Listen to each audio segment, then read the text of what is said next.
ನಿಜವಾಗ್ಲೂ ಕೆಲವರ ಪರಿಸ್ಥಿತಿ ಇದು. ಕಣ್ಮುಂದೆ ವಿಪರೀತವಾದ ಕಷ್ಟಗಳು, ಮನಸ್ಸಲ್ಲಿ ಬೆಟ್ಟದಷ್ಟು ನೋವುಗಳು. ಈ ಕಡೆ ಮನೆಯ ಪರಿಸ್ಥಿತಿ ಹೇಳ್ಕೊಳ್ಳೋಷ್ಟಂತೂ ಸರಿಯಾಗಿರೋದಿಲ್ಲ. ಜೊತೆಗಿದ್ದವ್ರೇನಾದ್ರೂ ಅರ್ಥ ಮಾಡ್ಕೊಂಡು ಸ್ವಲ್ಪ ಸಮಾಧಾನ ಮಾಡ್ತಾರೆ ನಿಮ್ಗೆ ಅನ್ಕೊಂಡ್ರೆ ಅವರೇ ನಿಮ್ಮ ಪರಿಸ್ಥಿತಿನ ನೋಡಿ ಹಾಲು ಕುಡಿದಷ್ಟು ಸಂತೋಷ ಪಡ್ತಾ ಇರ್ತಾರೆ.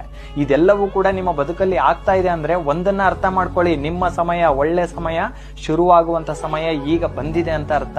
ಈ ಸಮಯದಲ್ಲಿ ದೇವರ ಪಾದವನ್ನ ಗಟ್ಟಿಯಾಗಿ ಹಿಡ್ಕೋಬೇಕು.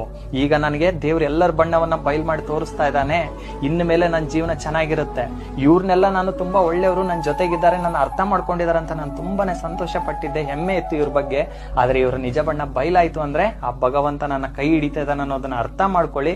ನಿಮ್ಮೊಳಗೆ ಇದೆ ಅಲ್ಲ ಆತ್ಮವಿಶ್ವಾಸ, ಅದನ್ನ ಯಾವತ್ತೂ ಕೂಡ ಕಳ್ಕೋಬೇಡಿ, ನಿಮ್ಮತನವನ್ನ ಬಿಟ್ಕೊಡ್ಬೇಡಿ.